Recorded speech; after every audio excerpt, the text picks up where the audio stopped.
আমরা আজকে যে সংবাদ সম্মেলনের আয়োজন করেছি, এখানে উপস্থিত সম্মানিত গণমাধ্যম কর্মীবৃন্দ, শিক্ষার্থীবৃন্দ এবং অন্যান্য যারা উপস্থিত রয়েছেন, সকলকে আমাদের পক্ষ থেকে আমাদের এই সংবাদ সম্মেলনে স্বাগত জানাই।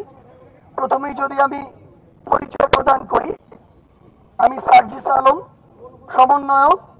আমার পাশে রয়েছে নাহিদ ইসলাম, সমন্বয়ক, হাসনাত আব্দুল্লাহ, সমন্বয়ক, এবং সবশেষে রয়েছেন আসিফ মাহমুদ, সমন্বয়ক। আমরা সকলেই এই বৈষম্য বিরোধী ছাত্র আন্দোলনের সমন্বয়ক হিসেবে কাজ করছি। প্রথমেই যদি আমরা একটু প্রেক্ষাপটটি বলি, 2018 সালের কোটা সংস্কার আন্দোলনের ভিত্তিতে মাননীয় প্রধানমন্ত্রী শেখ হাসিনা সংসদে বাংলাদেশের সরকারি চাকুরিতে প্রথম এবং দ্বিতীয় শ্রেণীতে সকল ধরনের কোটা বাতিল করার স্পষ্ট একটি বক্তব্য দেন। এর পরিপ্রেক্ষিতে একটি পরিপত্র জারি করা হয়, যার মাধ্যমে 2018 সাল থেকে এ পর্যন্ত বাংলাদেশের সকল ধরনের সরকারি চাকুরিতে প্রথম এবং দ্বিতীয় শ্রেণীতে কোনো কোটা ছিল না। কিন্তু মুক্তিযোদ্ধা পরিবারের একজন সন্তানের রিটের ভিত্তিতে 2024 সালের 5ই জুন মহামান্য হাইকোর্ট 2018 সালের সেই রায়টিকে অবৈধ ঘোষণা করে। অর্থাৎ সেই 5ই জুন থেকে 2018 সালের যে পরিপত্রটি ছিল সেটি আসলে অবৈধ হয়ে যায়। অর্থাৎ এই যে 56% কোটা ছিল 2018 সালের পূর্বে, সেটি আবার সরকারি চাকুরিতে বহাল হয়ে যায়। এরই পরিপ্রেক্ষিতে বাংলাদেশের ছাত্র সমাজ, চাকুরি প্রত্যাশী এবং সাধারণ জনগণ বিক্ষুব্ধ হয় এবং আমরা একটি কোটার সংস্কারের জন্য আবারও আন্দোলন গড়ে তুলি।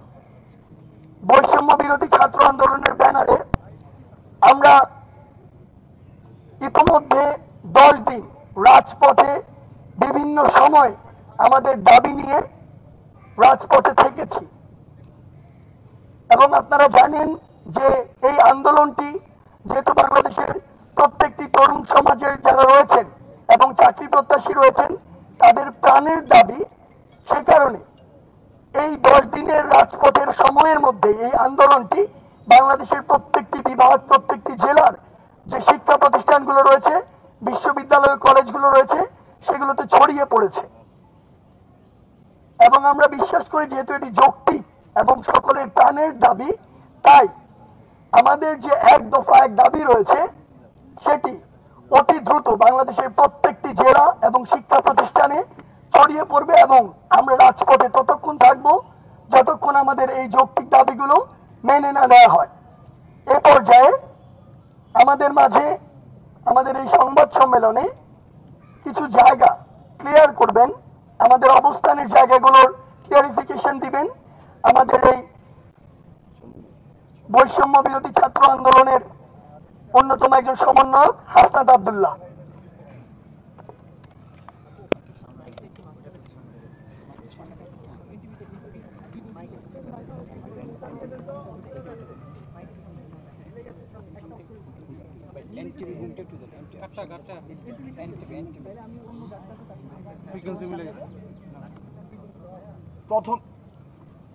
প্রথমে যে বিষয়টি আমি ক্লিয়ার করছি সেটি হচ্ছে, আমরা যে আন্দোলনটি চালিয়ে গিয়েছি, আন্দোলনটি চালিয়ে যাচ্ছি, এটি কোটা বাতিলের আন্দোলন নয়, এটি কোটা বাতিলের আন্দোলন নয়। পুনরাবৃত্তি করছি, কারণ বিভিন্ন সময়ে বিভিন্ন গণমাধ্যমে এবং বিভিন্ন পত্রিকাতে আমরা দেখেছি, সেক্ষেত্রে বিভিন্নতা দেখা দিয়েছে দাবির ক্ষেত্রে।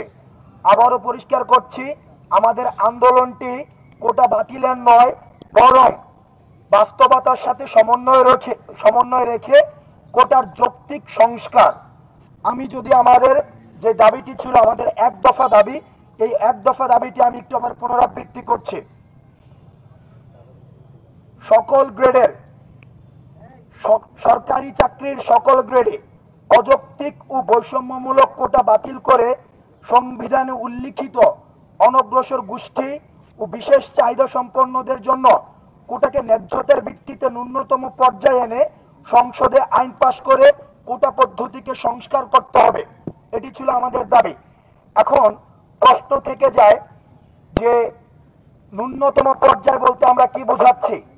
2 নম্বর বিষয়ে একটা প্রশ্ন থেকে যায়, আমি প্রথম 2 নম্বর বিষয়ে প্রশ্ন থেকে যায় যেটা নিয়ে আমরা অনেক সময় সবচেয়ে বেশি প্রশ্ন ফেস করেছি, মিডিয়াতে সবচেয়ে বেশি প্রশ্ন ফেস করেছি যে আমরা মুক্তিযোদ্ধা কোটার বিরোধিতা কিনা। অনেকেই আমাদেরকে এইভাবে ফিঙ্গার পয়েন্ট করা হয়েছে যে এই আন্দোলনটা শুধুমাত্র মুক্তিযোদ্ধা কোটার বিরোধিতার জন্য হচ্ছে আন্দোলনটা করা হচ্ছে। আমরা স্পষ্ট করতে চাই এই আন্দোলন মুক্তিযুদ্ধ কোটার বিরোধিতা না। মুক্তিযুদ্ধ যারা করেছে তারা আমাদের জাতির শ্রেষ্ঠ সন্তান।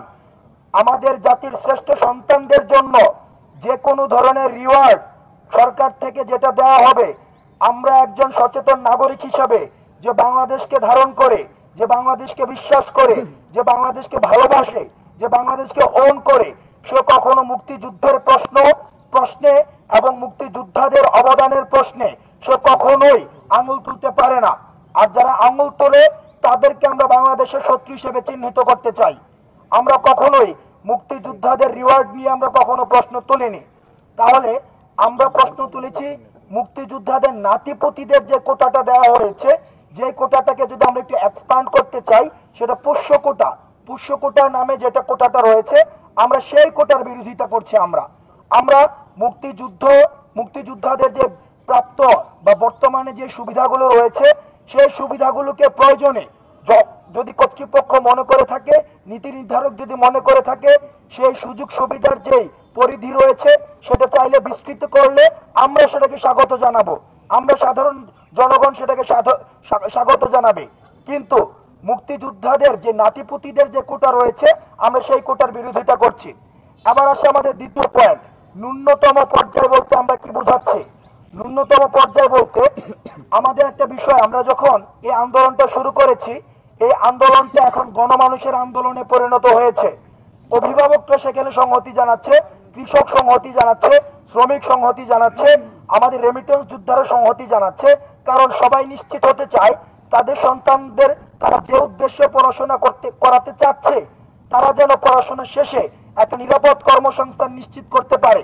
এই নিরাপদ কর্মসংস্থানের জায়গা থেকে তারা দেখেছে যে কোটা একটি বাধা, সেই জায়গায় কোটাকে তারা একটি সমস্যা হিসেবে চিহ্নিত করেছে। দ্বিতীয়ত যে জায়গাটি রয়েছে, বাংলাদেশের যে সচেতন মহল রয়েছে, এই সচেতন মহল মেধাভিত্তিক স্মার্ট বাংলাদেশ এবং বর্তমান একবিংশ শতাব্দীর বিশ্বমানের বাংলাদেশ গড়ার ক্ষেত্রে মেধাকে একটি সমস্যা হিসেবে চিহ্নিত করেছে। তৃতীয়ত আমরা দেখেছি গত 2 দিন আগে বুয়েটের শিক্ষক সমিতি একটি বিবৃতি দিয়েছে যে কোটা পদ্ধতিতে যদি বুয়েটে সেখানে হচ্ছে শিক্ষার্থীকে ভর্তি করা হয়, তাহলে বুয়েটের স্ট্যান্ডার্ড ফল করার সম্ভাবনা রয়েছে। এই জায়গা থেকে আমরা নিশ্চিত হতে পারি যারা সচেতন মহল রয়েছে, যারা হচ্ছে বাংলাদেশ নিয়ে ভাবেন, যারা নীতি নির্ধারণী পরিষদের সাথে রয়েছেন, আমরা বিশ্বাস করতে চাই তারাও বিশ্বাস করেন কোটা যখন মেধাকে অতিক্রম করে যায়, তারাও বাংলাদেশের স্ট্যান্ডার্ড ফল করার তারাও সন্দেহ করেন এবং সেটা নিয়ে দুশ্চিন্তা করেন। সেই জায়গা থেকে কোটারকে তাদেরকে অন্তর্ভুক্ত করা যায়। আমরা নীতি নির্ধারকদের সাথে কথা বলেছি, আমরা স্টেক হোল্ডারদের সাথে কথা বলেছি, আমরা শিক্ষক পর্যায়ের মানুষদের সাথে কথা বলেছি, আইনজ্ঞদের সাথে কথা বলেছি। আমরা আপনাদের মিডিয়াতে যারা ছিলেন, মিডিয়া কর্মীদের রিপোর্টগুলিকে আমরা পর্যালোচনা করেছি, আমরা টিভি টক শো এই বিষয়গুলিকে পর্যালোচনা করে আমরা দেখেছি যে কোটা শুধুমাত্র প্রতিবন্ধীদের ক্ষেত্রে, ক্ষুদ্র নিগোষ্ঠীদের ক্ষেত্রে এবং মুক্তিযোদ্ধাদের সন্তানদের ক্ষেত্রে প্রযোজ্য হতে পারে। অর্থাৎ এই 3 ক্ষেত্র ছাড়া আর যে কোটা রয়েছে, সেই কোটাগুলোকে অযৌক্তিক এবং বৈষম্যমূলক হিসেবে বিবেচিত করা হচ্ছে। সেই জায়গাগুলো থেকে এখন প্রশ্ন আসে কোটা কত % হওয়া উচিত। আমরা যখন প্রত্যেকটি স্টেক হোল্ডারদের সাথে আমরা আলোচনা করেছি, পর্যালোচনা করেছি, সব জায়গা থেকে আমরা যে বিষয়, বিশেষ করে স্টুডেন্ট পাস, আজকে যদি আপনারা সোশ্যাল মিডিয়াতে বা আমরা যখন এই বিষয়গুলো নিয়ে কাজ করছিলাম মিডিয়াতে, সোশ্যাল মিডিয়াতে, বিশেষ করে ঢাকা বিশ্ববিদ্যালয়, চট্টগ্রাম বিশ্ববিদ্যালয়, জাহাঙ্গীরনগর বিশ্ববিদ্যালয়, রাজশাহী বিশ্ববিদ্যালয়গুলোতে থেকে আমাদেরকে প্রতিনিয়ত আমরা দেখেছিলাম ফিল্ড অ্যাসেসমেন্টে যেটা এসেছে 5% কোটা, সেটা হচ্ছে ন্যূনতম এবং যৌক্তিক পর্যায়। কারণ আমরা আমাদের নির্বাহী বিভাগ বা আমাদের সরকার যে মেধাভিত্তিক এবং হচ্ছে স্মার্ট বাংলাদেশ স্বপ্ন দেখে সেই স্মার্ট বাংলাদেশ বিনির্মাণের নেতৃত্বের মধ্যে মেধাকেই হচ্ছে প্রধান প্রায়োরিটি দেওয়া উচিত বলে আমরা বিশ্বাস করি। সেই জায়গা থেকে শুধুমাত্র 5% কোটাকে আমরা যৌক্তিক হিসেবে আমরা বিবেচনা করছি, অর্থাৎ 5% কোটা রাখা যেতে পারে। সবশেষে আমার জায়গা থেকে একটা ক্লারিফিকেশন দিচ্ছি, সেটি হচ্ছে আমরা জেনেছি, আমাদের কাছে খবর এসেছে যে একটি রিট করা হয়েছে হাইকোর্টে। এখন রিটের যে রেজাল্ট সে বিষয়ে আমরা জানি না। রিট সেটা 18 সালের পরিপত্রটাকে স্থগিত করতে পারে, অথবা যে 18 সালে যে 5 জুনে যে সিদ্ধান্তটা নেওয়া হয়েছে সেটাকেও বহাল রাখতে পারে। যে রিট হয়েছে সে বিষয়ে আসলে আমাদের কোনো মন্তব্য নেই, কারণ ওই বিষয়ে আন্দোলনকারীদের কোনো সম্পৃক্ততা নেই। কারণ আমরা যখন 4 দফা থেকে 1 দফাতে আমরা শিফট করেছি, সেই সময় আমরা নিশ্চিত করেছি আমাদের আন্দোলনের মূল দাবিটা হচ্ছে নির্বাহী বিভাগের কাছে। যেহেতু নির্বাহী বিভাগের কাছে, সুতরাং বিচার বিভাগ থেকে যে কোনো সিদ্ধান্তকে আমরা সর্বোচ্চ সম্মান দেই, সর্বোচ্চ স্বাগত জানাই, কিন্তু আমাদের মূল দাবিটা যেহেতু নির্বাহী বিভাগের কাছে, আমাদের আন্দোলনটা নির্বাহী বিভাগকে অ্যাড্রেস করে আমাদের আন্দোলনটা চলমান থাকবে। আমাদের পরবর্তী কার্যক্রম এবং আন্দোলন নিয়ে সার্বিক বিষয়গুলোকে পর্যালোচনামূলক বক্তব্য রাখবে সমন্বয়ক নাহিদ ইসলাম।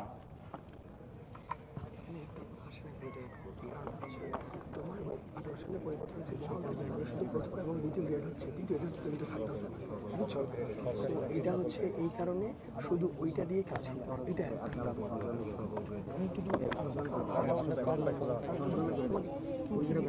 কর্মসূচি ঘোষণা করবো না, কর্মসূচি এবং ওইটুকুকে আমি ক্লিয়ার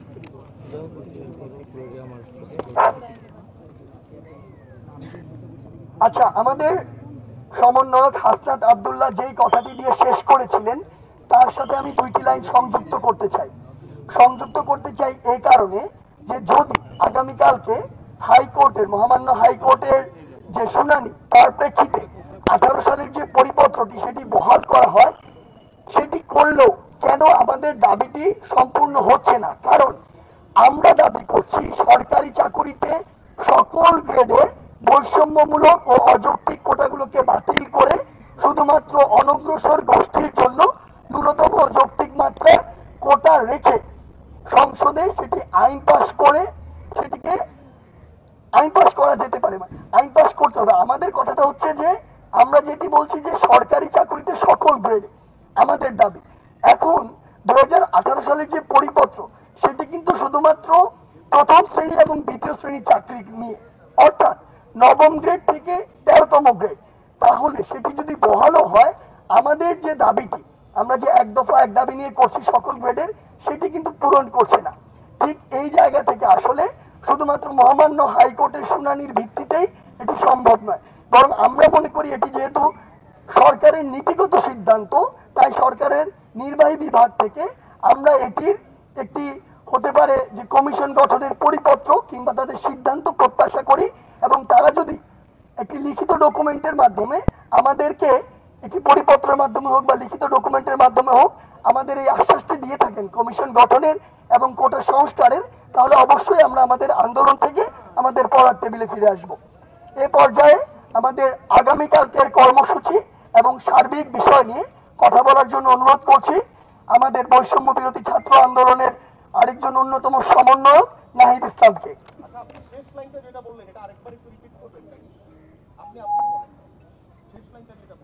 শেষ লাইন আমরা যেটা বলেছি যে যদি, যেহেতু আমরা আমাদের দাবিটি নির্বাহী বিভাগের কাছে, তাহলে নির্বাহী বিভাগ থেকে যদি একটি লিখিত একটি ডকুমেন্ট কিংবা পরিপত্র জারির মাধ্যমে এটি নিশ্চিত করা হয় যে একটি কমিশন গঠনের মাধ্যমে দ্রুততম সময় সকল গ্রেডে কোটার যৌক্তিক সংস্কার করা হবে, এটি যদি নিশ্চিত করা হয়, তাহলে অবশ্যই আমরা তৎক্ষণাৎ রাজপথ ছেড়ে আনন্দ মিছিল করতে করতে পড়ার টেবিলে ফিরে আসবো। জি, আমরা প্রশ্ন শেষে নিব, আমরা প্রশ্ন শেষে আবার নিব,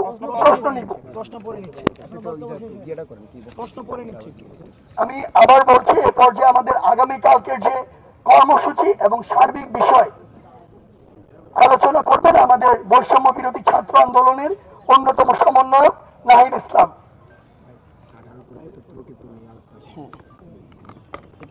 ধন্যবাদ সাংবাদিক বন্ধুদের। আপনারা সকলেই জানেন যে আমরা হাইকোর্টের যে রায় হয়েছে 5ই জুন, সেদিন থেকে আমরা আন্দোলনে আছি এবং এই 1 জুলাই থেকে আমাদের আন্দোলন আরো বেগবান হয়েছে। এখানে একটি জিনিস স্পষ্ট করতে চাই যে এই আন্দোলন কিন্তু শিক্ষার্থীরা নিজ উদ্যোগে তৈরি করেনি, বরং হাইকোর্টের রায় এবং সরকারের যেই নিশ্চুপ ভূমিকা, সেই নিশ্চুপ ভূমিকার ফলে কিন্তু এই আন্দোলনের প্রেক্ষাপট তৈরি হয়েছে। তো আমাদের আন্দোলনের ফলে সাধারণ মানুষের ভোগান্তির কথা অনেকেই বলছেন। আমরা এই ভোগান্তির প্রতি সংবেদনশীল, আমরাও চাই না যে সাধারণ মানুষের কোনো ভোগান্তি হোক, আমাদেরও কোনো ভোগান্তি হোক, কিন্তু এই ভোগান্তির জন্য সরকারকে দায় নিতে হবে, কারণ আমরা এতদিন ধরে রাজপথে আছি, তারপরেও সরকার বা নির্বাহী বিভাগের পক্ষ থেকে আমাদের সাথে কোনো ধরনের আলোচনা বা আশ্বাস এখন পর্যন্ত আমরা পাইনি। তো আমাদের অন্যান্য সমন্বয়বৃন্দ যেটা স্পষ্ট করলেন আমাদের দাবির বিষয়টি, প্রাথমিকভাবে হাইকোর্টের রায়ের প্রেক্ষিতে আমাদের আন্দোলনটি শুরু হলেও আমরা কিন্তু এখন একটা চূড়ান্ত ফয়সলা চাচ্ছি, কারণ 18 পরিপত্র ফিরে আসলো, এটি আবারও বাতিল হওয়ার সম্ভাবনা থাকবে। ফলত আমরা এমন একটা সমাধান চাচ্ছি যাতে করে কোটা নিয়ে আর কখনোই কোনো ধরনের সংকট বাংলাদেশে তৈরি না হয়। সেজন্য আমরা সংসদে আইন পাশের মাধ্যমেই অনগ্রসর জনগোষ্ঠীকে বিবেচনায় রেখে কোটা সমস্যা বা কোটা বৈষম্য নিরসন করার কথা বলছি। আর আদালতের যে বিষয়টি, মহামান্য আদালতের প্রতি আমাদের পূর্ণ শ্রদ্ধা এবং আস্থা রয়েছে। আদালতে যেহেতু বিষয়টি গড়িয়েছে, আদালতে আইনি প্রক্রিয়ায় সেটি আইনিভাবে গড়বে, কিন্তু কোটা যেহেতু একটি আন্দোলনের প্রেক্ষিতে এই ডিসিশনটি হয়েছিল এবং আমরা মনে করছি নির্বাহী বিভাগ এবং বা সরকারের এখানে হস্তক্ষেপের সুযোগ রয়েছে। সরকার চাইলে একটি নতুন পরিপত্র জারি করতে পারে। ফলত আমাদের আন্দোলন কিন্তু আর আদালতের প্রেক্ষাপটে নেই, আমাদের আন্দোলনটি এখন মূলত সরকার এবং নির্বাহী বিভাগের প্রতি। তো সেই জায়গা থেকে আমাদের যে বাংলা ব্লকেট কর্মসূচি আমরা ঘোষণা করেছি এবং গত 2 দিন ধরে চলমান ছিল, সেটি অব্যাহত থাকবে। আগামীকাল 10ই জুলাই 2024 আমাদের যে এক দফা দাবিতে সকাল সন্ধ্যা সারা দেশে ব্লকেট কর্মসূচি পালিত হবে